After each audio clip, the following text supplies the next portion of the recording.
Derrière les musées, archives, bibliothèques, champs de fouilles, monuments historiques, nous vous emmenons dans les coulisses du métier comme vous l'avez probablement rarement entendu. Bienvenue dans le podcast Art à Cœur, un podcast créé par les professionnels qui soignent la culture. Chaque épisode donne la parole à un ou une professionnelle du patrimoine qui nous partage sa vision du métier. Cette saison, je serai accompagnée par des professionnels qui travaillent sur le terrain. On prend la place. Moi, c'est Siggy, ma spécialité c'est l'histoire des techniques artistiques et je tiens une chaîne YouTube sur l'histoire du patrimoine et des ateliers d'artistes. Mais dans le podcast Art à Cœur, je passe le micro à mes collègues. Sur ce, bonne écoute.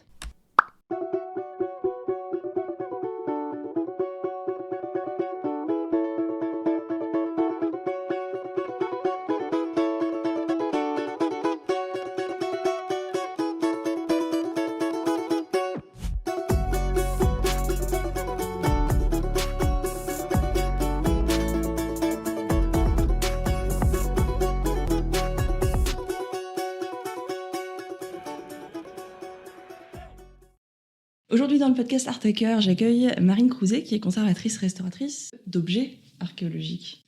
Bonjour. C'est un sujet que j'ai pas forcément abordé encore dans les précédents épisodes. On a plus l'habitude d'entendre parler par exemple d'art du feu, métal, céramique ou organique peut-être lié à l'archéologie. Mais alors objet archéologique en général, ça on n'a pas encore eu. Donc si tu peux nous expliquer ta spécialité et où tu travailles aujourd'hui, eh bien je te laisse le micro. La spécialité objet archéologique, à la base, c'est vraiment de partir du point de vue de l'objet dans le sens où c'est une source historique. On est d'abord formé à comprendre l'enjeu et l'intérêt de cet objet avant d'aborder la matérialité. C'est pour ça que cette spécialité porte ce nom. Et après, on se spécialise par matériaux. Et je travaille à Arles dans une société qui s'appelle Acoros, qui est spécialisée dans le métal avant tout et dans l'expertise sur la corrosion et la restauration du patrimoine métallique. On est aujourd'hui une dizaine dans l'entreprise et 5-6 restaurateurs selon les années. Ok, ça marche. Donc toi, quand même, plutôt métal, mais tu inclus en fait cette notion plutôt informative, historique, avant la matérialité. On va y revenir, mais c'est vraiment capital. Oui. Ouais, il y a un côté presque théorique qu'on abordera sûrement au fil de l'épisode, j'imagine. Alors aujourd'hui, tu vas nous parler d'un cas particulier que tu as rencontré, puisque dans cette saison, on s'attache surtout à des missions de terrain. Quand on restaure un objet archéologique, on intervient entre la fouille et le musée ou le stockage, on va dire, parce que tout ne va pas en musée.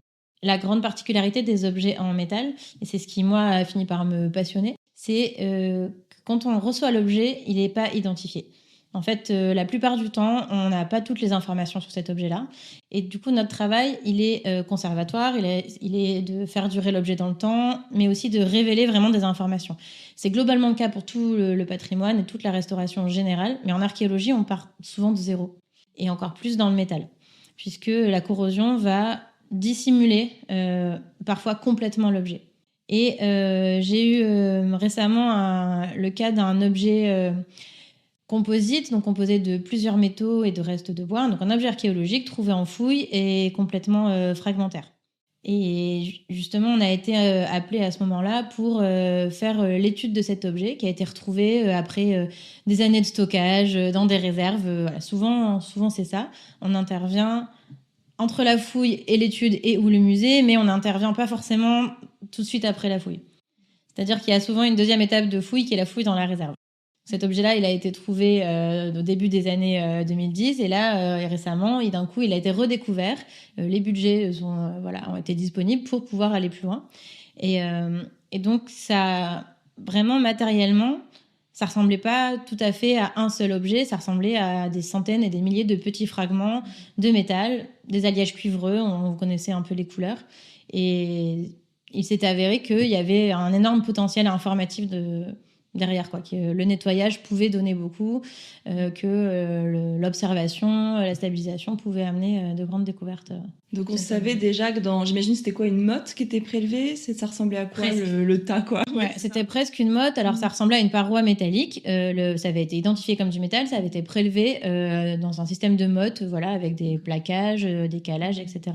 Mais c'était encore assez obscur, à la fois visuellement, à la fois matériellement, le nombre de fragments, et puis quel était cet objet en fait. On est vraiment parti de quelque chose d'assez mystérieux. On part souvent de quelque chose qui est obscur, qui est caché sous la corrosion. Et la plupart du temps, il y a des choses très simples, des fois des choses qu'on peut voir à la radiographie. Tout n'est pas exceptionnel. Il y a beaucoup d'objets du quotidien. Et là, cet objet-là, je trouve qu'il était un peu plus intéressant que les autres, un peu plus grand et avec beaucoup plus de choses à dire. Parce que là, du coup, tu dis, on a retrouvé par exemple les budgets, etc. Comment on va désigner ce tas un petit peu indéchiffrable en disant celui-là, là, on va s'y attarder dessus. Il venait d'où, par exemple, ce prélèvement? Alors, à l'heure actuelle, comme le travail n'est pas complètement terminé, voilà, je ne peux pas tout à fait dire quelle est la provenance réelle de cet objet, mais c'est un objet d'époque romaine qui a été trouvé dans une fouille tout à fait classique et qui a été prélevé et stocké pour étude et pour éventuellement une restauration un jour. Et ça, quel que soit le pays ou l'administration qui s'en occupe, il y a toujours un délai. Et ce délai, il est dû à plein de raisons. Des fois, les archéologues font une partie de l'étude eux-mêmes, une partie du nettoyage aussi. Ça peut être un problème parfois. Et ensuite, s'il y a un intérêt supplémentaire ou s'il y a quelqu'un qui s'y intéresse particulièrement, qui a envie de lever des fonds là-dessus, il y a des subventions qui vont être demandées et un devis, un projet de restauration peut naître. C'est ça. Oui, par exemple, il y a un projet de recherche en parallèle ou même parfois c'est politique, hein, je sais. Ou un projet, il y a des choses, des questions diplomatiques autour d'un site. C'est complètement diplomatique et ça peut... Enfin, oui, là, il y a un budget global par fouille. À chaque fouille, il y a un budget souvent pour le mobilier. Ce budget, il peut servir à l'analyse, il peut servir à la restauration, à la stabilisation. Et c'est vraiment un peu selon le sujet d'étude de la personne qui a fouillé ou de l'institution qui s'en occupe. Il y a des objets qui sont pas intéressants, il y en a d'autres, voilà. On estime qu'ils vont l'être. Après, c'est peut-être un peu poker, justement. On sait pas trop. Voilà, c'est tout l'enjeu du métal. Moi, je trouve, c'est que des fois, on nous demande une étude préalable, en fait, en quelque sorte. C'est ce qu'on appellerait une étude préalable en sculpture, c'est-à-dire de regarder un lot d'objets qui ressemblent à rien et d'essayer de savoir lesquels peuvent être intéressants. Donc, on peut faire des radiographies, on peut déjà faire des pré-nettoyages pour pouvoir faire des choix pour ensuite aller plus loin. Et alors toi, donc ça s'est passé comment, la prise en charge de cet objet ? Eh ben, c'était un peu compliqué parce qu'il y a eu plusieurs étapes. En fait, justement, dans ces cas-là, quand on sent qu'il y a beaucoup de travail et que c'est un gros projet, on va y aller par étapes. Enfin, on a proposé un devis pour faire l'étude préalable, pour aller sur place et regarder dans quel état était l'objet, pour savoir ce qu'il y avait à faire. Sans pour autant tout de suite proposer de la restauration. D'abord, il s'agissait de faire un état des lieux, à quoi il ressemble, est-ce qu'on a tous les morceaux, est-ce qu'on a les moyens sur place de faire le travail ou pas, est-ce qu'il se trouve que c'était à l'étranger, est-ce qu'on a du temps aussi, c'est important, parce que des fois il y a du budget mais il y a un délai très court, voilà, ça peut aussi jouer dans la proposition qu'on va faire. Et puis toujours, quel est l'objectif de la restauration et de la demande ? Est-ce que la demande c'est pour une étude approfondie ? Est-ce que c'est pour une présentation en musée ? Pour une fonction pédagogique, pour un stockage à long terme? Ça va jouer. Ça, c'est les subtilités, on précise pour l'épisode, c'est qu'un objet n'a pas toujours la même destination. Exactement. Le but, c'est, on a souvent plutôt la vision peut-être la plus connue de la peinture, par exemple, où il y a une valeur esthétique, donc c'est que ce soit visuellement présentable, on va dire. Là, ça peut être pédagogique, on va pas avoir le même degré d'intervention. C'est ça, c'est vraiment cette histoire des valeurs, donc c'est des choses que les restaurateurs connaissent bien, on apprend ça dans nos études. Quelle est la valeur de cet objet ? Alors évidemment, il n'y en a pas qu'une, hein. Ils ont souvent une valeur matérielle, financière, esthétique, historique, et c'est un peu à décider à chaque fois, en fait. On lui change sa carte d'identité à chaque fois et on doit déterminer ce qui peut nous dire, en fait. Et ça, c'est à la fois les archéologues, dans mon cas, et les restaurateurs qui vont discuter et dire là vous pensez que il faut absolument qu'il soit tout complet, restitué en entier dans une vitrine pour une exposition, et nous on va dire ça n'est pas possible, c'est possible dans une telle mesure, c'est contraire à sa conservation matérielle. On va essayer de faire des compromis. Oui, disons qu'on va faire un choix qui n'est pas forcément le choix unique, mais qui est le choix du moment, quoi. Voilà, il y a ce qu'on veut, il y a ce qui est techniquement possible. Si tu peux pas nous donner le site de fouille ou le lieu de conservation, tu peux un petit peu nous situer quand même géographiquement, parce que donc c'est un coffre romain du IIe siècle, hein, c'est bien ça ? Oui, c'est ça. C'est un coffre romain qui a été trouvé dans une villa et la villa apparemment aurait pris feu, se serait effondrée. Et en Italie ? Au Maghreb. Voilà. Et dans les colonies romaines du Maghreb. Et en fait, cet objet a subi un accident, un incendie, et dans une maison qui s'est effondrée. Donc en fait, il a eu plein d'altérations différentes. Et puis il a été abandonné. Voilà, comme souvent les objets archéologiques, hein, on les retrouve dans des Si c'est un dépotoirs coffre au ou pas. trésor, c'est laissé derrière. On ne voilà. saura pas. C'est un peu le cas, on a l'impression d'être un peu dans le cas idéal qu'on n'a jamais en archéologie, le fameux trésor, le coffre de tous les fantasmes. Par contre, on n'est pas à Pompéi, comme ça c'est bien, au moins on a bien resitué géographiquement. Pas du tout à Pompéi. Mais un cas presque, alors pas similaire parce qu'il n'y a pas les cendres, il n'y a certainement pas les mêmes sédiments, mais quand même en termes de dégradation, j'imagine qu'on retrouve quelque chose de vraiment oui, alors lors de l'accident, je veux dire, pas par le temps nécessairement, uniquement. Les deux, en fait, c'est un peu les deux. C'est-à-dire qu'un objet archéologique en métal, quand il va se corroder, il va y avoir la formation d'une gangue autour de lui. Donc, c'est d'abord une gangue de corrosion. Il y a un film de corrosion qui va se créer, comme sur tous les objets métalliques. En fait, ils se corrodent tous. D'abord léger, coloré, et plus le temps va avancer, plus cette croûte finalement va grossir autour de l'objet. Proportionnellement à sa corrosion interne, en fait. Et il arrive qu'on ait des objets qui soient complètement recouverts par cette gangue de corrosion et donc invisibles. Mais de fait, cette gangue protège aussi les informations. Ça va recouvrir la surface d'origine des objets métalliques, et donc ça va enfermer des informations qui vont rester à la surface, des décors, des empreintes, des choses comme ça. De coding du métal. Une espèce de capsule temporelle. Qui s'auto-hack, quoi. Voilà. Et alors, dans le cas d'une éruption volcanique comme à Pompéi ou d'un effondrement, on va avoir les phénomènes de corrosion qui protègent l'objet, qui lui font sa gangue de corrosion, mais on va aussi avoir un peu un état figé de l'objet au moment de sa chute. Et ça, moi, c'est ce que je trouve intéressant dans cet objet, c'est que on a essayé un peu d'imaginer ce qui avait pu se passer. C'est-à-dire que pourquoi ils sont pas partis avec une scène de crime, là, on réunit les preuves. Et attends, juste, je resitue. Là, t'as plus justement le site archéologique. C'est le fameux débat, justement, de quand on retire un objet archéologique, on ne se contente pas de le prendre, on a tout le contexte. Là, vous avez pu recouper, il y avait des documents laissés lors des fouilles. Alors, il y a des documents de fouilles, hein, toujours, plus ou moins anciens, plus ou moins lisibles, et plus ou moins accessibles, et plus ou moins bien faits. Mais en général, il y a des informations, et puis on va les combiner avec notre regard de conservateur-restaurateur qui connaît très bien la matérialité. C'est-à-dire que l'archéologue, lui, il va nous dire des coffres comme ça servait à ça, on en a vu d'autres ailleurs, des objets en mobilier, ça fait penser à cet objet, c'était sur le site, c'était dans un certain niveau, donc dans une pièce qui servait à ça. Ça va nous aider à comprendre déjà comment il est fait, comment cet objet pouvait être fabriqué, quelle forme il pouvait avoir. Et nous, on va dire, matériellement, moi, ce que j'observe, c'est qu'il y a des plis, il y a des décors, il y a plusieurs matériaux qui sont mélangés, donc il y a peut-être un assemblage. Mais par contre, il y a des restes de bois, mais qui sont carbonisés, donc il y a dû y avoir un incendie. Et donc, on a vraiment avancé comme ça, main dans la main avec les archéologues, pour faire un peu l'enquête de cet objet, puisqu'il y a des archéologues qui étaient présents sur le site quand il a été trouvé, mais il y en a qui ne l'étaient pas du tout et qui ont découvert l'objet uniquement.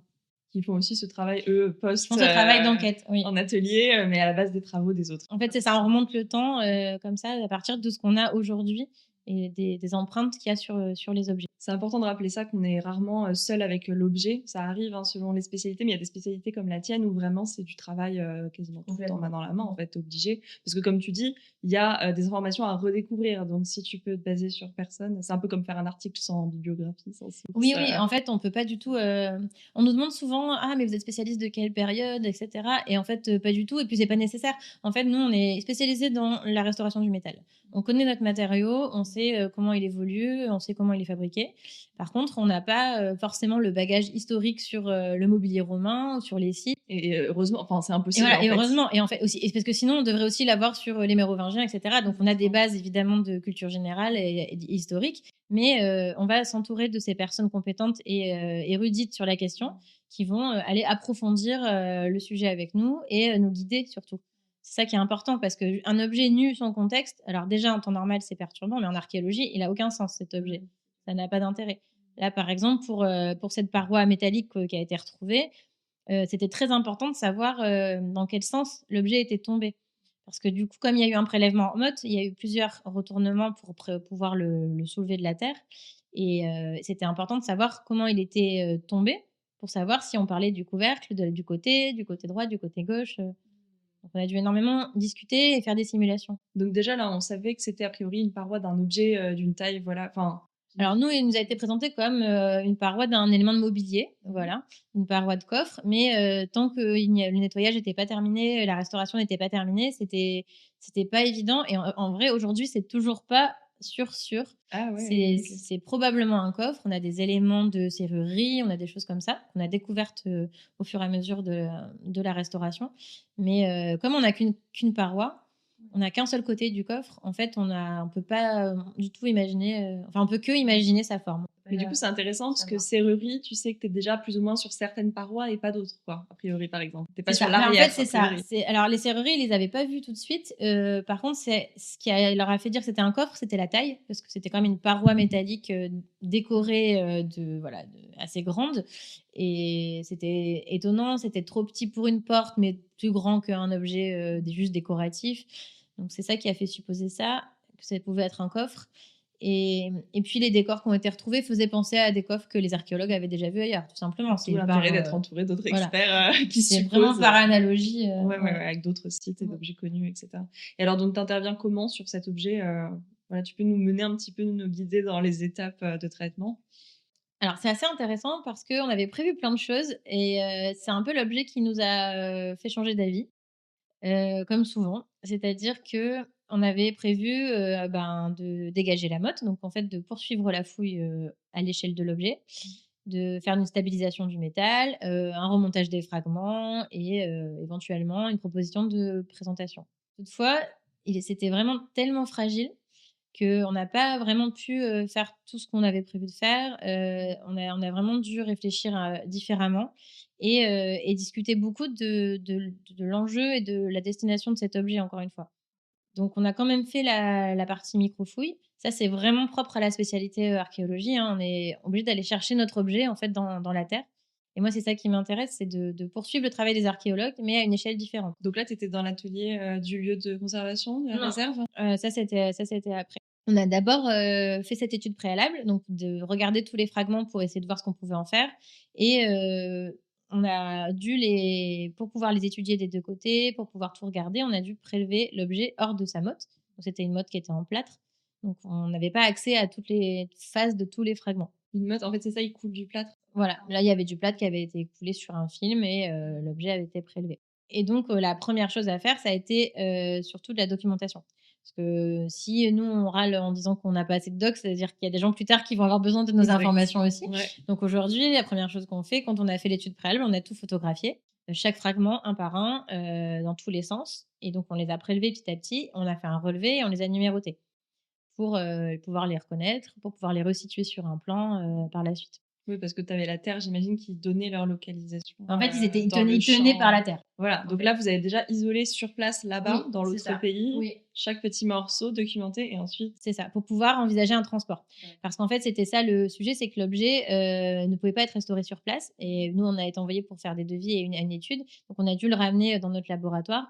Mais ramener une seule plaque, ça pouvait être faisable, sauf qu'en fait, c'était une plaque constituée de fragments qui tenaient uniquement par le plâtre et par la motte. Donc, on s'est vite rendu compte que notre projet de transport de la plaque, c'était pas possible. C'était grand comment? C'est une cinquantaine de centimètres sur 30. Et tu mets pas ça dans une valise à roulettes cabine, quoi. Non, ben voilà, pas en l'état. En fait, si ça avait été suffisamment épais, ça pouvait voyager. Là, c'était tout fin et surtout complètement cassé. Et ça, sur les premières photos, c'était pas évident et même sur place, c'était pas évident, c'était vraiment friable. Donc on a préféré, sécuriser, la chose en emballant chaque, fragment séparément. On a trouvé que c'était plus sûr et en fait, ça prenait aussi moins de volume. Donc c'était beaucoup plus facile à emballer. Par contre, la difficulté, c'était de repérer, où était chaque, fragment. D'où l'intérêt d'avoir fait un plan, au début. On a vraiment fait une cartographie. Niveau douane, c'est compliqué, il y a des choses à remplir niveau Oui, administratif. c'est très compliqué de ramener des objets d'un autre pays, pour plein de raisons. C'est compliqué parce que c'est stressant, parce qu'il y a des valeurs d'assurance, parce qu'on travaille avec d'autres gens aussi. Là encore, hein, je tiens à le dire, c'est un travail d'équipe, hein. Nous, on est restaurateurs, donc légalement, on doit accompagner les objets. On a un rôle de convoyeur. C'est un autre métier, voilà, qui est plutôt, une autre fonction plutôt, qui est souvent, réalisée par des régisseurs lorsqu'il y a une exposition et cetera. Et là, le restaurateur peut légalement être convoyeur d'objets quand c'est dans le cadre d'une restauration dans son laboratoire. mais on n'est pas transporteur. Voilà, c'est pas exactement la même chose. Il y a Là, on des- a travaillé avec Bovis. Je sais pas si je Oui, peux qui est le assez citer, voilà. connu, oui, bien sûr. Je fais C'est pas de la pub. Non, je sais pas si Cet j'ai le droit de épisode penser. est non sponsorisé par... Voilà. Donc avec des transporteurs spécialisés qui ont l'expérience et les moyens, les véhicules, etc. Il y a des accords entre pays aussi pour éviter justement les sorties d'objets, de territoires, parce que j'imagine Oui, qu'il y a ces en fait, il questions-là. faut des autorisations de l'État, du propriétaire de l'objet. Ça, c'était le plus compliqué à obtenir.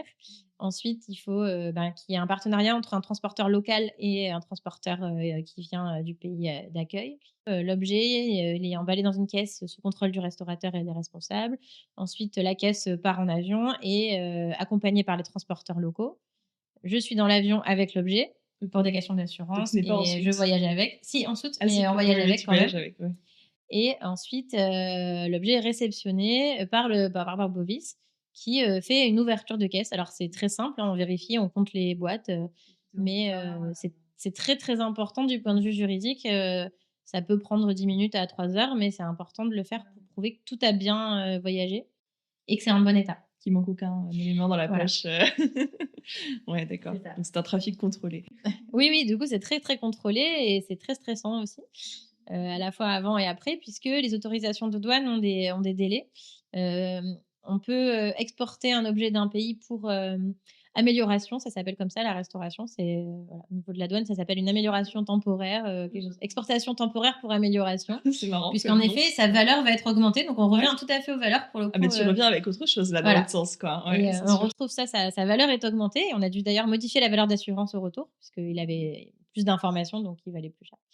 Oui, donc ça, c'est du point de vue du ministère. Oui, et donc et l'objet a le droit de rester 1 an pour sa restauration. Ah ouais, d'accord. Donc on avait un délai assez serré. C'est toujours comme ça. En tout cas, dans ce cadre-là de exportation temporaire pour amélioration, c'est 1 an qui est...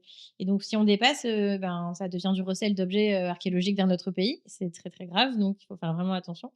Et même pour le voyage lui-même, comme toutes les autorisations portent la date de l'avion, on peut pas du tout changer. Ouais, bien sûr. Voilà. Tu peux pas demander un jour de plus. Non, et du coup, pour le moindre retard, je ferai une petite parenthèse que tout ça s'est passé pendant le Covid, sinon c'est pas drôle. Ah ouais. Ça a été compliqué à Ah gérer. ouais, j'avoue, tu m'étonnes. Et ça t'a réduit du temps de travail, du coup. Ça a réduit le temps de travail et surtout qu'il fallait absolument pas rater l'avion et si l'objet devait être dedans. Et...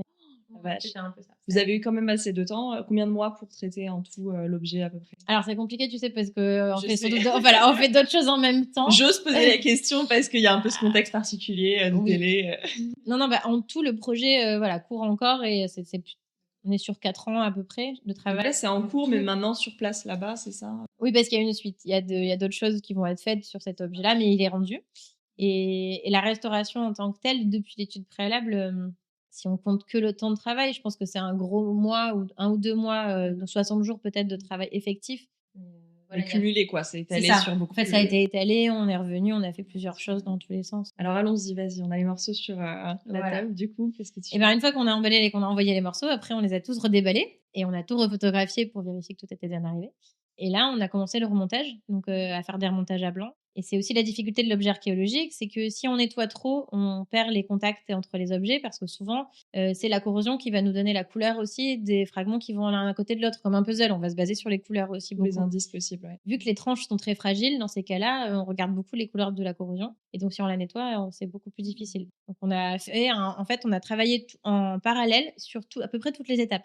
À partir du moment où l'objet était en laboratoire, on a travaillé à la fois sur un nettoyage, une stabilisation de certains fragments, des remontages à blanc et aussi des études de photogrammétrie et des études de matériaux. Donc 2 questions. Tu dis vous étiez combien dessus? Alors, je pense qu'on a été au moins 3 à travailler sur les fragments et notre collègue aussi, ingénieur chimiste, qui a travaillé sur l'analyse matérielle et des partenaires aussi qui ont travaillé sur la photogrammétrie. Donc pas forcément simultané, mais en tout cas ça s'enchaîne. Voilà, Et presque simultané. En fait, c'était presque une chaîne fragment par fragment. Oui, parce que vous aviez besoin justement d'avancer. C'est ça. Pour Ben oui, c'est ça. On pouvait pas finir un fragment jusqu'au bout, sinon on n'était plus au même niveau. C'est vraiment comme la fouille archéologique. On est obligé de descendre tout le monde en même temps. Oui, pour que ça soit homogène, etc. Et alors un montage à blanc, c'est quoi? Et alors un montage à blanc, c'est quand on fait semblant de coller, en fait. On va mettre les fragments les uns à côté des autres pour voir si c'est bien eux qui vont les uns à côté des autres et si éventuellement on peut les coller. C'est là qu'on a dû réfléchir à des systèmes alternatifs, puisqu'en fait, les collages n'étaient pas possibles. Aucun collage quasiment n'était possible. Les fragments étaient trop fins et trop lourds à la fois. C'est ça qui était étonnant, c'est-à-dire que la tôle était fine, mais on n'arrivait pas à recoller les tranches entre elles. Et en plus, il y avait une centaine de fragments et c'était très lourd. Donc en fait, il y avait des porte-à-faux. Enfin, c'était Oui, ça a pu un peu se déformer, donc voilà, c'est c'était très vraiment, compliqué. On a ouais. travaillé dans du sable aussi pour pouvoir mettre tout le monde à Oui, j'ai niveau. vu ça. On a travaillé en virtuel avec les fragments qu'on essayait de remonter en les retournant sur les photos. Et donc, on a réussi. De toute façon, on avait le relevé initial. Donc, on savait où tout le monde allait. Mais par contre, on n'arrivait pas forcément à les coller et à faire une présentation verticale. En l'état, quoi. Enfin, Parce que si c'était comme on le pensait un coffre, la paroi qui s'est soi-disant écroulée, mais là, la question n'est toujours pas tranchée. Si c'est une paroi de devant ou de dessus, il fallait que ces fragments puissent être présentés à la verticale. d'accord. Donc là, avec le poids, c'était pas possible. Et vous avez choisi quoi alors pour représenter? Du coup, on a rendu tous les tout petits fragments là, ont pu être collés et on a fait des unités. Donc à la fin, je crois on a peut-être 20 fragments sur la centaine. Il y en a plein qu'on n'a jamais pu remettre. Belle réussite, franchement. Parce que Donc sur on a ce genre de réduit, cas, voilà, on a réduit le nombre de fragments avec ce qui était possible de faire. Et ces gros fragments qu'on ne pouvait plus coller entre eux, c'est devenu des zones qu'on a soclées en fait. On a travaillé avec un socleur, avec Loïc Montesino, que je remercie aujourd'hui. Je sais pas comment on peut appeler ça, mais moi j'ai appelé ça un collage suggestif, un collage à blanc. En fait, c'est un peu ça, c'est-à-dire qu'on a présenté les fragments les uns à côté des autres sans les coller. donc rien du tout. Donc il y a un support, c'est posé à Du l'horizontale coup, alors? là, s'il s'agit bien de la paroi de devant, on a choisi de les remonter sur une plaque de plexi avec des tiges qui tiennent chaque fragment. Donc quand tu dis montage à blanc, il y a quand même quelque chose. Il y a pas de collage, mais il y a au moins des griffes Il y a des griffes. Ouais. en plexi du coup, c'est Non, ça? en métal En gainé. métal. En métal gainé. Alors ça aussi c'était compliqué parce que idéalement, moi j'aurais souhaité que ça flotte dans le vide pour que vraiment il y ait le moins de matière possible Oui, autour du pour que ça fragment. brouille pas, Voilà, pour qu'on puisse tout voir tous les côtés. Sauf qu'ils étaient trop fragiles, c'était pas du tout possible et il fallait mettre trop de tiges et on voyait plus rien en fait non plus. Alors que là, en fait, en mettant une plaque de plexi et en fixant les fragments sur la plaque, ça permet de voir les deux côtés puisqu'elle est transparente. Donc on voit quand même le système de serrurerie qui est apparu à l'arrière, mais on peut quand même mieux les tenir. Ça répond peut-être à ma question, j'allais dire, mais du coup, si vous n'êtes pas sûr que c'est la plaque avant et que ça peut être celle du dessus, pourquoi ne pas vous être, voilà, pas embêté, mettre ça à l'horizontale, mais peut-être parce qu'il y avait cet enjeu du Exactement. revers, c'est ça? Ça a été une grande question et je pense qu'on hésite encore aujourd'hui. Mais ça a été vraiment une question, c'est qu'on voulait voir le devant et l'arrière et on pensait quand même que c'était vraiment la plaque de devant et on s'est dit, ben, ça fait deux arguments. On pense qu'elle est devant et on veut voir l'arrière, ben, dans ce cas-là, on la met devant, on choisit aujourd'hui. Nous, on interprète, on choisit quoi. C'est de l'interprétation. Voilà, on choisit de la mettre là parce qu'on a des raisons de penser que c'est possible. En tout cas, on n'a pas de raison contraire, donc ça peut le faire. Si c'était une plaque du dessus, on n'aurait pas pu présenter la serrurerie ou avec un système de miroir, ça aurait été un peu dommage. Plus C'est compliqué. un bon exemple, je trouve, justement, pour montrer toute cette nuance de parfois on fait des choix, on ne sait pas exactement si c'est le bon choix, mais ça peut le devenir pour une autre raison. Ouais. Si ça se trouve, au final, c'est bien la plaque du dessus qui devrait être à l'horizontale, mais finalement, la justification devient oui, mais on voulait voir le revers. Voilà. Et puis même, on voulait voir les décors et on les voit beaucoup mieux. En fait, il y a des décors qui étaient sur le devant et une fois les nettoyer, c'est quand même beaucoup plus intéressant. Quel est l'alliage et quels sont les décors alors? Pour un peu imaginer visuellement quoi il ressemble comme objet. Alors, c'est un alliage, alliage cuivreux, un petit bronze. Sombre plutôt comme résultat. Alors oui, mais du fait de l'incendie, en fait, je vous ai d'accord. dit, c'est un objet Ouais, qui a ouais, brûlé et donc il y a eu une modification de la structure métallique, c'est ce qu'on a vérifié aussi en analyse et elle a brûlé donc la fragmentation est en partie due à l'incendie, autant qu'à la chute, hein. Il y a eu vraiment les 2 et à l'altération du métal. Ça a aussi joué sur l'effet esthétique, c'est-à-dire que la première surface de l'objet au moment de son abandon, elle a pris des flammes, donc il y a eu une patine naturelle très foncée du coup de fait. Donc C'est pas vert. Ouais, non, c'est Voilà. ça. À part par comparaison avec d'autres objets de cette époque, etc., similaires, on ne sait pas vraiment aujourd'hui quelle couleur avait cet objet. Super question, merci beaucoup. La couleur du métal archéologique. Spécialiste de la couleur ici. Voilà. Bonjour. Non, alors, très bonne question parce que en fait on ne sait pas exactement.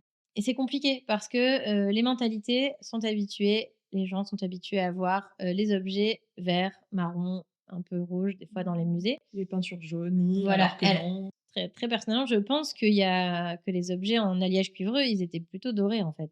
Parce que si on regarde ce qu'on a aujourd'hui qui est en alliage cuivreux, nos boucles de ceinture, nos boutons, mais même, voilà, même. Enfin, il y a des objets patinés, mais les objets du quotidien, en fait, que ce soit du mobilier ou des bijoux ou des accessoires de vêtements, le cuivre est souvent mis en valeur, l'aspect brillant doré qui ressemble à l'or, mais qui est un peu moins cher.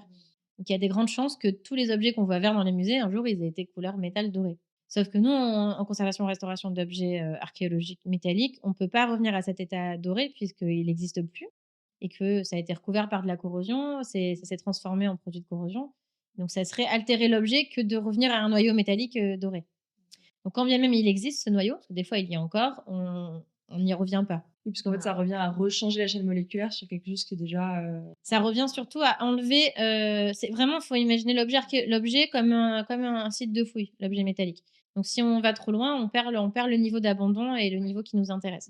Et donc si on nettoie jusqu'au noyau métallique, on va nettoyer plus loin que sa surface au moment de son abandon. Donc on va perdre des informations de décor et on peut perdre aussi du volume si on va trop loin en fait. On le voit, c'est un bon conseil parce que je pense que ça fait partie un petit peu de ces interventions qui semblent innocentes pour des amateurs qui collectionnent par exemple des pièces. Voilà. C'est le grand sujet. Tu veux nous en toucher un petit mot préventif?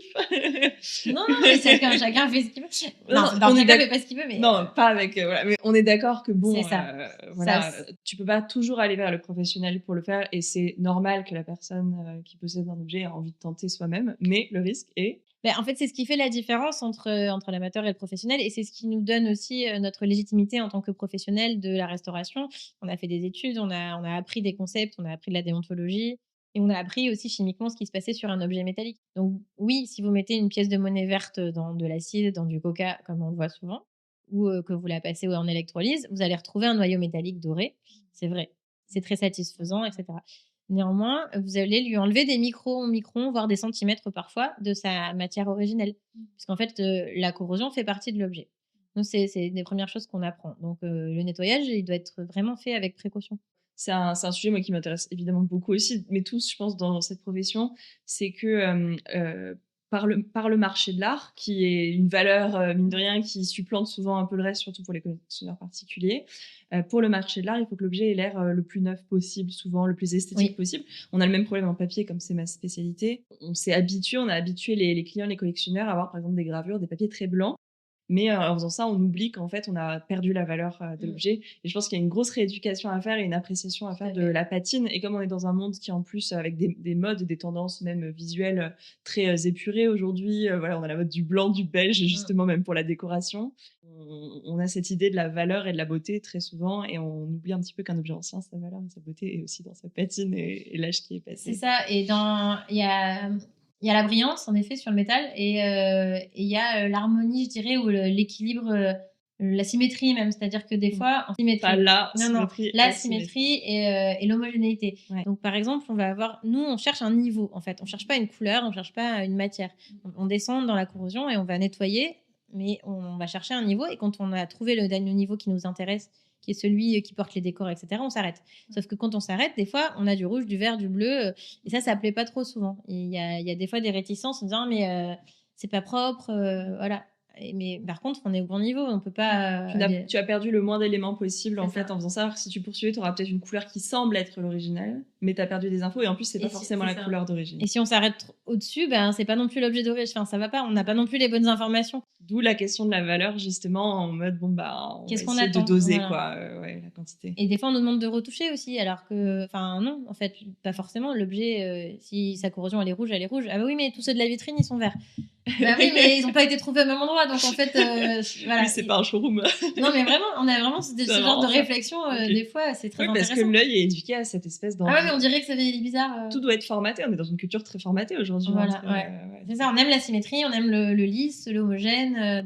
L'erreur, l'imperfection est très peu désirable aujourd'hui, donc il faut retrouver ça dans notre quotidien, quoi. Ça arrive en tout cas, donc c'est très intéressant. On a un métier très philosophique, ça fait partie des choses. Moi, j'aime beaucoup montrer ce côté-là, qui n'est pas toujours perceptible d'un œil extérieur. Ouais. Mais on a tout, dans nos études, on apprend justement toute cette philosophie. Je trouve ça très intéressant de voir quelle place nous, on prend dans notre travail. Et sur l'archéologie, je trouve que c'est la même chose, mais c'est plus fort, dans le sens où tout ce qu'on va enlever, en fait, c'est perdu à jamais. C'est vraiment comme sur un site archéologique. Quand on apprend la restauration, on nous dit « Ah, vous faites que des choses réversibles ». Oui, mais en fait, le nettoyage, il n'est pas réversible. On revient sur ce terme, d'ailleurs. On se rend compte aujourd'hui que c'est pas... En fait, c'est pas possible. Et du coup, ça donne une énorme responsabilité.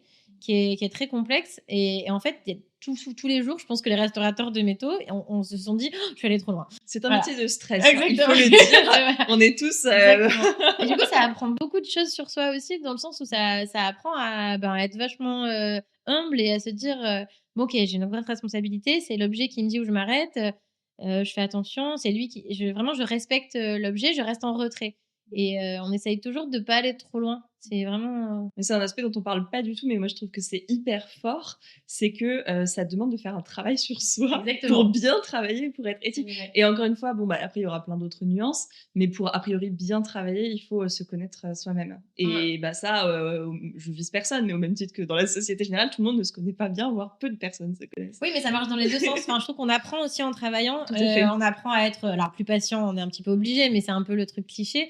Mais on apprend à revoir ses objectifs aussi. Et ça, dans la vie, ça sert aussi tous les jours. On apprend à changer d'avis, on apprend à des fois pas faire très bien, mais de faire bien pour l'objet. Et une tolérance de voilà. ses gestes et une tolérance aussi de ses limites pour savoir s'arrêter et pas vouloir être dans la performance. Justement.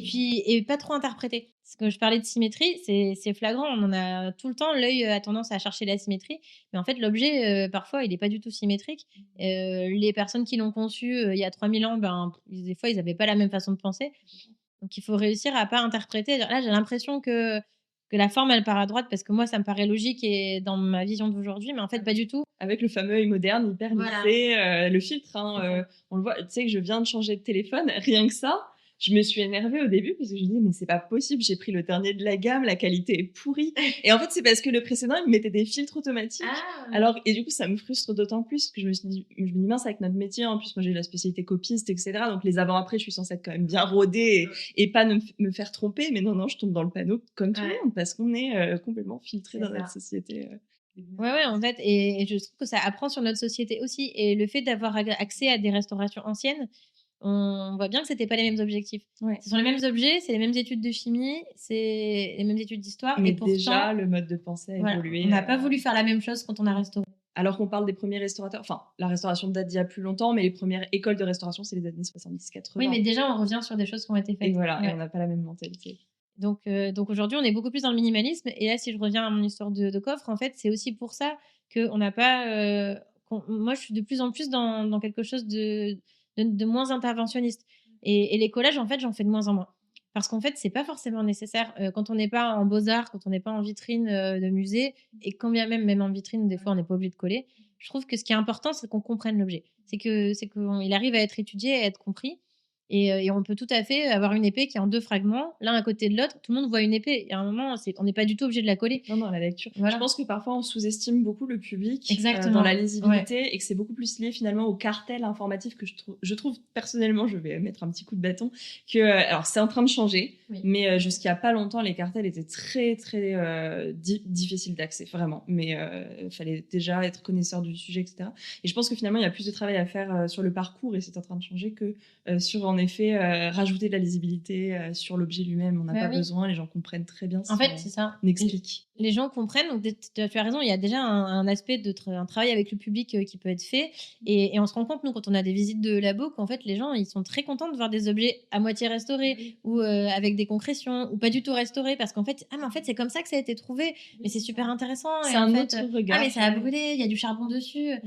On apporte presque plus maintenant, je pense, des visites scientifiques. Il y en a une en ce moment qui est super d'ailleurs, qui est, ça va me revenir, à la Cité des Sciences. Et c'est un peu, pas une première, mais c'est rare dans le paysage des expos françaises en ce moment. C'est vraiment axé 100% fouille, science, regard de fouille, et pas du tout sur le côté, on va vous montrer à quoi ça ressemblait, l'ambiance dans les cavernes. Sachant, et ça, c'est le point pour un peu rebondir sur ce que tu disais tout à l'heure, c'est que de toute façon, on ne peut pas imiter. C'est impossible d'imiter ce que ça a été à une époque donnée, on ne saura jamais. Et du coup, pourquoi ne pas s'intéresser à quelque chose qu'on sait beaucoup mieux, parce que ça date d'il y a 20 ans. Et donc, on sous-estime le public, et je pense qu'on sous-estime aussi la gestion des collections, puisque nous, on nous a dit souvent, mais non, mais si vous collez pas, les morceaux, on va les perdre. On va pas savoir qu'ils vont ensemble. C'est vrai. En fait, il suffit de faire un bon travail d'organisation, de rangement, et finalement, c'est assez triste de se dire qu'on part du principe qu'ils vont être perdus, donc on les colle pour bien les coller. Et du coup, on leur rajoute de la matière et on les nettoie trop. Sachant que cette matière pourra être retirée plus tard, Bien sûr. recollée plus tard et que ça abîme à chaque fois l'objet. Mais il y a des modes aussi dans notre profession. C'est tellement récent qu'on les détecte tout juste aujourd'hui. Oui, on a enfin le c'est vrai. recul pour les voir. Ça fait 50 ans, quoi, ça y est. Et c'est ce qu'on dit pour une société, pour avoir un recul, en général, c'est 50 ans. Un peu. Peut-être qu'on a eu longtemps l'impression que si on n'intervenait pas sur l'objet nous-mêmes physiquement, on n'avait pas fait notre travail jusqu'au bout. Alors que et c'est en train de venir aussi montrer le côté intellectuel de notre métier, qui a été très peu montré avec les petites mains, justement, les fameuses petites mains. Alors que notre métier est bien au-delà du manuel, c'est beaucoup plus. Et du coup, c'est très paradoxal théorique. parce qu'en fait, la réflexion aujourd'hui, justement, ce côté intellectuel nous pousse à conclure qu'il ne faut pas intervenir. Du coup, ça peut faire très flemmard, en fait. Genre, j'ai réfléchi pendant 3 heures pour dire qu'en fait, il n'y avait rien à faire. Quand on parlait de travail d'humilité et d'ego, il y a vraiment ça, voilà, en fait. C'est vraiment ça. Et là, sur ce COP, c'est ça. Je fais, en fait, je vous jure, j'ai passé plusieurs heures à réfléchir à comment ne pas coller. Mais pourtant, En fait, tu es vraiment. experte, justement. Ça, pour le dire. Et c'est tout à fait accepté dans plein d'autres métiers qu'on paye à des honoraires de dingue pour juste regarder, parce que en fait, ça faut le rappeler toujours. Ce qu'on paye, c'est pas l'intervention, c'est l'expertise. C'est toutes les années qu'il t'a fallu pour en arriver à ce moment-là. C'est quoi pour toi un bon ou un mauvais conservateur restaurateur du patrimoine? C'est une question difficile et justement, ce serait que c'est quelqu'un qui voudrait trop faire, je pense, aujourd'hui. Mais peut-être que j'aurais pas dit la même chose il y a 10 ans. Je pense que finalement, les études ou l'aspect technique, c'est pas forcément ça qui va faire la différence. C'est vraiment ce rapport à l'objet. Et pour moi, un mauvais, j'en ai pas rencontré beaucoup, mais c'est pas forcément celui qui va casser. Le mauvais, c'est pas forcément ça. Par contre, c'est celui qui va aller trop vite. C'est celui qui va pas réfléchir forcément à ce que veut dire l'objet, à l'enjeu qu'il y a derrière son travail, qui va se précipiter, qui va croire qu'il sait tout, qui va pas savoir s'entourer. Systématiser justement des pratiques qu'il a peut-être fait sur un autre objet. Oui, c'est ça, appliquer des recettes sans réfléchir, ça, je pense que ça serait vraiment pas bon, et puis ça amènerait des erreurs. Alors que finalement, quelqu'un qui va plutôt se poser et réfléchir, je pense que c'est mieux. Après, oui, il y a des compétences techniques, mais ça suffit pas. En fait, celui qui prend du temps, je pense que c'est mieux. C'est quoi ta formation, du coup? Comment tu en arrives à là? Repartons carrément. Depuis le début? Ouais, depuis le début. Quelle est la première le petit moment où tu t'es dit, le patrimoine? J'ai toujours ramassé des choses par terre. Voilà. Donc déjà, il y a quelque chose avec l'archéologie là-dessus. Mais non, mais sans truelle, même genre, j'ai les poches pleines de cailloux, voilà, les coquillages. J'ai grandi au bord de la mer, donc j'ai souvent ramené des choses du bord de mer. Et je me souviens d'une anecdote, du coup, qui m'a fait penser, qui pourrait être un peu ce genre d'origine-là, c'est-à-dire que je ramassais des petits carreaux de carrelage qui étaient abandonnés sur la plage. Et que j'appelais ça les pierres bleues. Donc, c'était des tout petits carreaux de mosaïque de salle de bain, en fait. Je pense que quelqu'un avait jeté un sac il y a 40 ans, tout simplement. C'était les mêmes? C'était tous les mêmes. Ah, d'accord, c'est marrant. C'était tous les mêmes. Donc, ça revenait au bout avec les vagues, il y en avait un petit peu. Et donc, j'ai ramassé tous, les miettes comme les entiers. C'est important. Parce que, en fait, je les avais tous stockés dans un bocal. Et un jour, ma grand-mère a décidé de ranger. Et en fait, elle a gardé que ceux qui étaient entiers. Et elle pensait me faire plaisir, elle pensait faire propre et net. Et en fait, ça m'a rendue vraiment très triste. Et j'ai pas compris parce que pour moi, ils avaient tous la même valeur, quoi. Et alors, j'ai pas une vocation qui est née à ce moment-là, mais en fait, il y a eu plein de moments comme ça dans ma vie où, en faisant des vides-greniers, où j'ai eu envie de m'occuper des choses qui étaient abîmées. Et en me disant qu'il n'y avait pas de raison de les jeter, en fait. J'ai jamais compris qu'on jette des choses abîmées. Voilà, et ce genre de choses. Écoute, ton anecdote, je suis désolée de ramener l'histoire à moi, mais là, tu touches mon cœur parce que il y a 1 heure, je vais la balancer, je suis désolée, mais je donne pas son nom. Il y a ma collègue qui a acheté un de mes saladiers que j'adore et j'étais en mode non, c'est pas grave. Mais en fait, elle l'a jeté et moi, j'ai juste écrit c'est pas grave, tu me donneras tous les morceaux. En fait, j'ai un sac à kintsugi que je ne ferai jamais. Donc, le kintsugi, c'est l'art de recoller des morceaux de céramique avec de la laque urushi et du doré, voilà, comme au Japon. Donc, j'ai mon sac de tous mes tasses et mes céramiques cassées qu'un jour, soi-disant, je recollerai. Et du coup, je lui dis, tu pourrais. Et puis après, je dis, non, mais ça suffit de ramasser les trucs cassés. Elle a très bien fait de le jeter. Je te le dis, je te balance, mais je te le dis, merci de l'avoir jeté. Ça m'a appris à... Je pense qu'il y a une grosse déformation professionnelle. Peut-être que tu pourrais faire un épisode là-dessus. Mais complètement, c'est pour ça que j'en parle. On peut vivre avec des conservateurs-restaurateurs? Non, parce qu'ils ont des sacs de trucs cassés partout. C'est pour ça que j'en parle. Et j'adore. Non, mais c'est pour ça que limite, je me permets de la balancer avec bienveillance, parce qu'en fait, j'ai trouvé ça intéressant que elle, ça ne lui vienne pas l'idée de le garder. Et ça veut pas dire qu'à mon avis, elle doit être hyper précautionneuse. Enfin, je le sais de toute façon, sinon je travaille. Bref. Mais là, dans ce cas précis, elle a fait le choix de dire mais stop, en fait. Tu vois, on peut pas tout garder. Et c'est vrai. Et moi, je jette d'autres trucs qui scandaliseraient des gens. C'est sûr, en fait. Mais surtout que professionnellement, je veux aussi avoir ce discours, mais de plus en plus, je l'avais pas forcément non plus au début. Dans mes premiers chantiers de fouilles, j'étais une très mauvaise archéologue parce que je gardais tout. Et on me disait, mais non, ça sert à rien, on en a plein des comme ça. Bah oui, mais c'est quand même un tesson romain, c'est ancien, voilà. Donc c'était très compliqué de faire des choix. Et petit à petit, maintenant, je suis dans un discours où j'ai un peu d'expérience et où je comprends ces choix-là. Et c'est moi, dans les formations qu'on va donner aux archéologues, qui dit si vous n'avez pas les moyens de les restaurer, en fait, c'est pas la peine de tout fouiller, c'est pas la peine de sortir, faites des choix en amont, ne gardez pas tout. Voilà. Donc, Et on laisse en terre finalement pour d'autres personnes. Qu'est-ce qu'on fait? Oui, et alors on peut faire ça. C'est ce qui a été fait à Pompéi. Hein. Il y a une moitié de la ville qui est, enfin, un peu, je sais pas, une partie qui est en tout cas encore enfouie. Il y a plein de projets en Scandinavie de réenfouissement des objets. Et en France, il y a une problématique de tri déjà dans les réserves. Oui, parce qu'on n'a plus de place. En fait, c'est comme les Il y a archives. un problème de place. saturées. Exactement, c'est la même On ne chose. peut pas tout garder. Après, remettre en terre, je sais que ça se fait, mais c'est pas forcément systématique. Ça dépend des sites, ça dépend des gens. C'est pas simple parce que en archéologie programmée, il y a souvent une construction derrière. Donc pour préciser, c'est quoi une archéologie programmée? Parce que c'est le cas très fréquent où il y a des fouilles, en fait, c'est parce qu'il y a un parking ou quelque chose. La fouille préventive, c'est ça. Maintenant, il y a beaucoup d'archéologie préventive. Donc, c'est avant construction. On va détruire un site, donc il s'agit de tout ramasser ou de tout étudier avant la destruction du site, parce que de fait, il va être détruit. Et alors que l'archéologie programmée, c'est des choses qui sont plus des sujets de recherche et on va prendre le temps d'être sur un site qui va pas forcément être détruit pour une construction quelconque. Donc là, tu nous as parlé de tes débuts, plutôt Oui, les balbutiements peut-être. Voilà. Et ensuite, comment tu t'es orientée alors dans cette alors, je suis pas allée tout de suite dans la restauration, même si après coup, j'avais retrouvé des documents qui montraient que ça m'intéressait beaucoup. Alors, si je repars du tout début, moi, j'ai fait une école Freinet, en pédagogie Freinet, donc en pédagogie alternative, mais une école publique. Dans cette école, on faisait beaucoup d'art plastique, on faisait beaucoup de création, on faisait beaucoup de ponts entre les matières. Et je pense que de là est né mon avantage, on va dire, ou je sais pas, ma difficulté à choisir une matière aussi. C'est-à-dire que tout m'intéressait et puis je voyais bien qu'il y avait des ponts entre l'histoire, entre les sciences. Et j'aimais beaucoup de faire un peu tout en même temps comme ça. J'ai fait le collège classique avec des options, voilà, art plastique, théâtre, latin. Je suis quand même restée dans des choses liées à l'histoire. Ça, c'est toujours des choses qui m'intéressaient. Et en lycée, j'ai gardé l'option art plastique, latin et j'étais en spécialité littéraire. Donc, j'ai fait une première L et une terminale L. Et c'est vrai qu'après une terminale L, on nous parle pas forcément de métier scientifique. Et c'est triste. Et c'est une grosse erreur parce qu'en fait, on est tout à fait capable. C'est juste qu'on nous en parle pas. Et moi, ça avait été très dur de choisir en fin de seconde entre la première L et la première S, parce que j'avais l'impression vraiment de renier une partie de ma personnalité parce que j'avais envie de faire de la chimie, mais il y avait aucun moyen, dans mon lycée en tout cas, de faire chimie littérature, quoi. Et c'était assez terrible de choisir. Donc, je suis partie en littéraire. Je me suis régalée. Hein. J'ai fait vraiment des super études littéraires jusqu'à la prépa littéraire ensuite. Mais j'avais toujours cet attrait pour l'histoire et pour les choses anciennes, pour le patrimoine. Et donc, après les 3 ans de prépa, je suis rentrée en master d'histoire à Paris 4. Voilà. La fac, une des formations. Ah non, Paris 4, non, en histoire. Non, en histoire. Ouais, en histoire à Paris 4. Licence, en fait.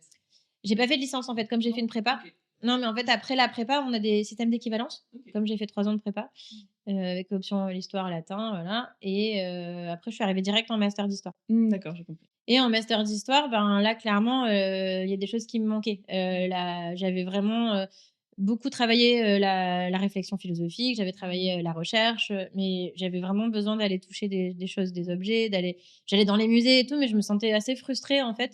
Et donc j'ai fait mon master 2 d'histoire en Erasmus en Italie, à Rome.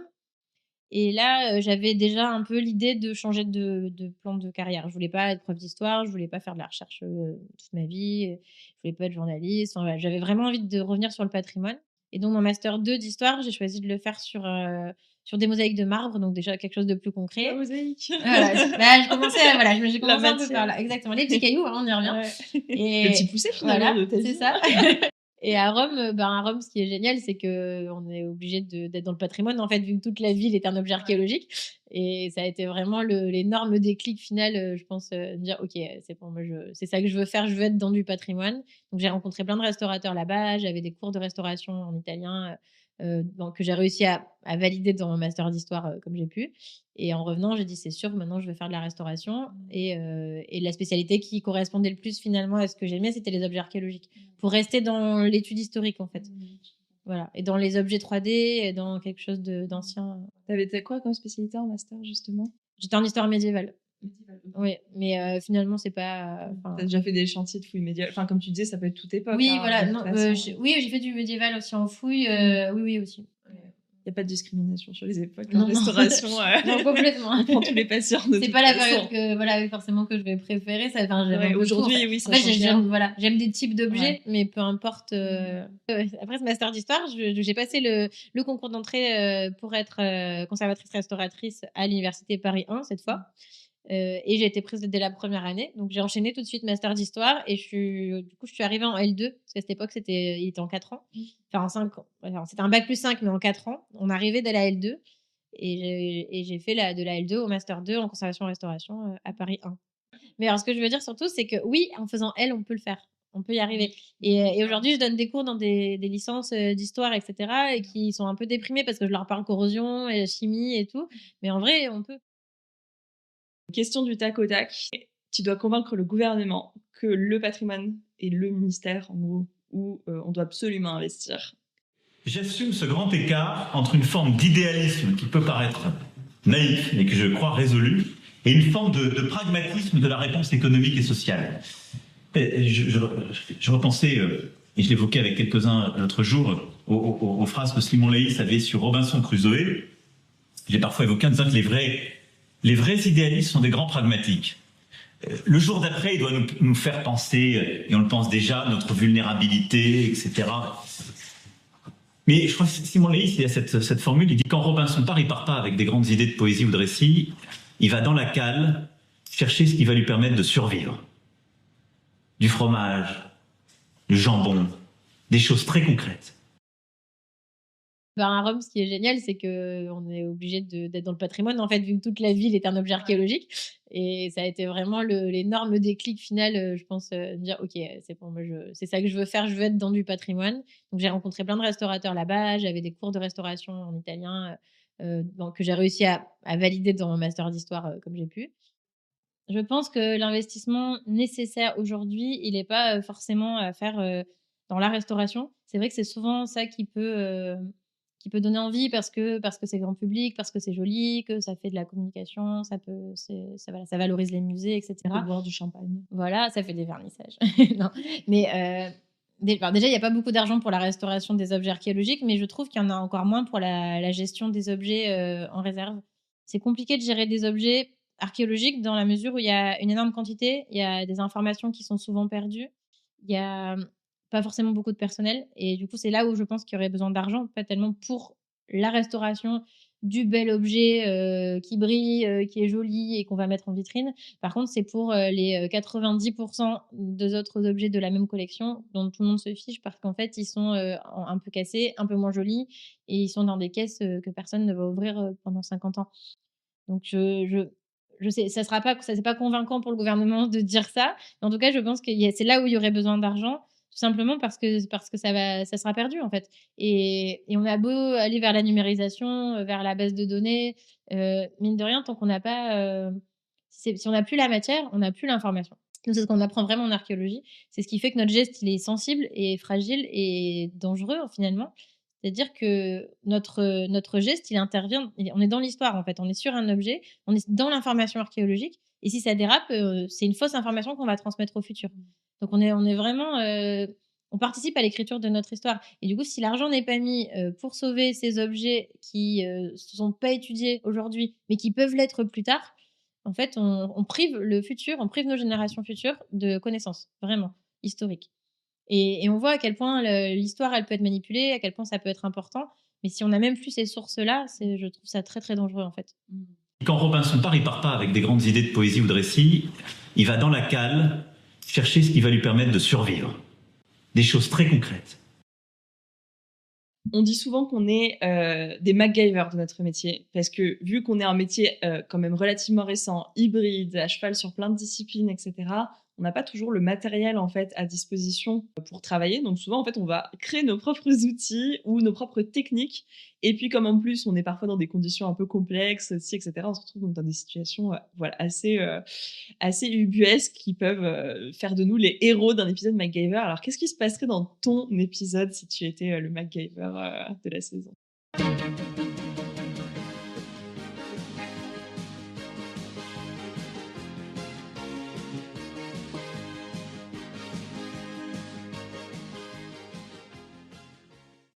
c'est vrai qu'on peut avoir quand même des situations assez compliquées. On peut avoir besoin d'être à plusieurs pour coller des objets, par exemple. Donc, ça peut être vraiment des situations où on a besoin de 4 mains qui tiennent l'objet, d'autres qui vont tenir des produits, des pinceaux. Comme le jeu, là, voilà. comment ça s'appelle Twister, avec les couleurs exactement. Ah, c'est Il y a pas un mal, côté, ça. il y a un côté très Le Twister. Twister de la restauration. Voilà. Oui, il faut s'entendre avec ses collègues et On peut avoir tendance à se contorsionner. Et puis, il faut être inventif et ingénieux. Ça, c'est sûr qu'on s'y retrouve.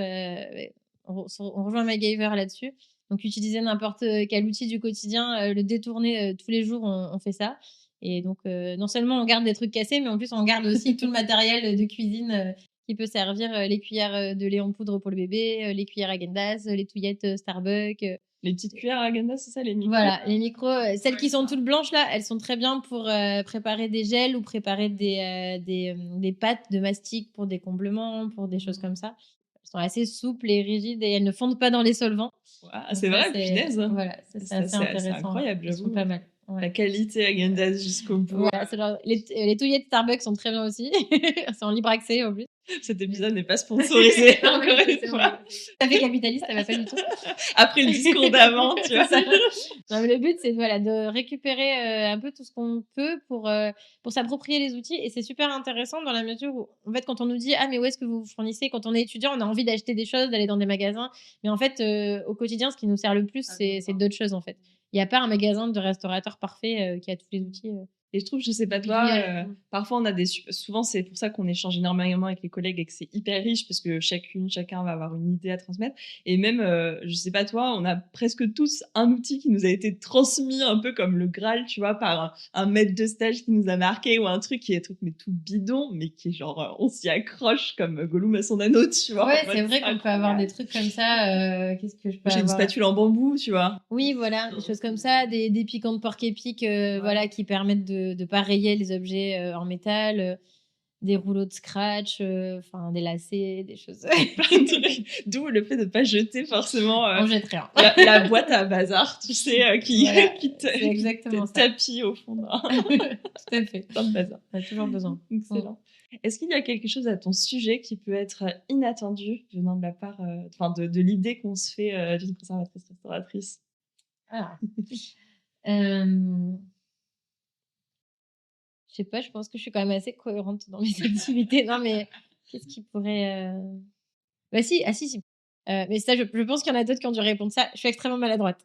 Ça arrive. Voilà. Je suis très maladroite, je me cogne tout le temps et je fais tomber des choses et je casse des choses chez moi, beaucoup. Mais j'ai une petite théorie, je pense qu'il y a tellement de concentration dans la journée. Je pense que quand on rentre chez nous, il y a une forme de relâchement aussi et enfin, j'essaye de me justifier, mais oui, et souvent on me dit ça, on me dit ah là là, mais t'es restauratrice, t'es fou, t'es maladroite, ça va pas avec quoi. Déjà, pourquoi? Enfin, je suis très impatiente dans le reste de ma vie. Ça, je l'entends beaucoup Voilà. des collègues. Ouais. Alors qu'en effet, je peux passer des heures entières sur un micro-coup au sablage, quoi. Enfin, c'est vrai qu'on nous dit c'est pas pareil. On nous dit très souvent, oh, vous devez être tellement patient. Et en fait, c'est pas du tout un critère majeur. Ah non, moi, je suis pas patiente en fait, moi je pense. Voilà, je pense que. Plutôt, je pense que. Alors, je veux pas du tout faire de généralité parce que je pense qu'il y a des personnes très patientes. Oui. C'est vrai que c'est très méditatif. Mais je pense que c'est un métier qui répond très très bien justement aux besoins de personnes impatientes parce que ça aide à canaliser Exactement. et à se mettre en méditation. Voilà, et ça Ouais. fait du bien. Oui, c'est vrai. Et notamment, le sablage, c'est une bulle, quoi. C'est quoi le sablage? Le sablage, c'est du nettoyage d'objets métalliques. Justement, pour nettoyer ces produits de corrosion qui sont au-dessus, on va envoyer du sable à haute pression. C'est un genre de Karcher, mais c'est pas de l'eau, c'est du sable. Donc ça va nettoyer tout doucement les couches. Hein. C'est de la pression, mais c'est très très contrôlé. C'est une toute choisir petite, le grain du sable, voilà. en plus, j'imagine. C'est du sable très fin et c'est une toute petite buse. C'est comme un stylo plume en fait en termes de finesse. Donc voilà. Et ça fait une petite vibration parce qu'on entend le souffle du sable. On est dans une cabine pour pas en mettre partout. Donc on a un peu le bruit étouffé. Et puis c'est très long puisque c'est un travail très minutieux. Donc ça doit faire comme les bols tibétains un peu. Ouais, c'est pas le même bruit quand même. Non, il n'y a pas de petite clochette. Non, voilà. Est-ce que tu veux rajouter quelque chose pour conclure cet épisode? Dans les choses qu'on nous demande souvent, c'est intéressant dans les visites publiques, on nous dit souvent ah là là, mais est-ce que il y a des choses que vous n'arrivez pas à faire ou est-ce qu'il y a des choses où on nous amène des objets dans un tel état, on me dit ah mais là il y a rien à faire, c'est foutu. Et justement c'est ça qui est intéressant quand on va dans les réserves. Des fois il y a des caisses entières où c'est marqué objet perdu. Et ben moi, non, en fait, j'ai l'impression que rien n'est jamais perdu. J'ai perdu, mais c'est trop triste. Pardon, c'est super triste. Je vous jure, on a déjà vu ça. Non, c'est super triste. Et alors qu'en fait, non, on peut toujours faire des choses et c'est toujours plein d'espoir en fait la restauration. Ça peut être stressant, c'est vrai. Ça peut parfois être déprimant, mais on est quand même on touche quand même à des objets anciens, toujours différents, toujours uniques. C'est une chance folle de faire ça, vraiment. Je pense qu'il faut finir sur une note d'espoir. Ouais, c'est positif. Écoute, je pense qu'il y a quand même de l'espoir derrière la personne qui a écrit objet perdu parce qu'elle a gardé. Elle a quand même gardé la caisse. Donc elle est peut-être désespérée, mais elle espère qu'une restauratrice passe par là. Ouais. Eh bien, merci d'être passée à l'opératorium aujourd'hui. Merci à toi. Merci beaucoup.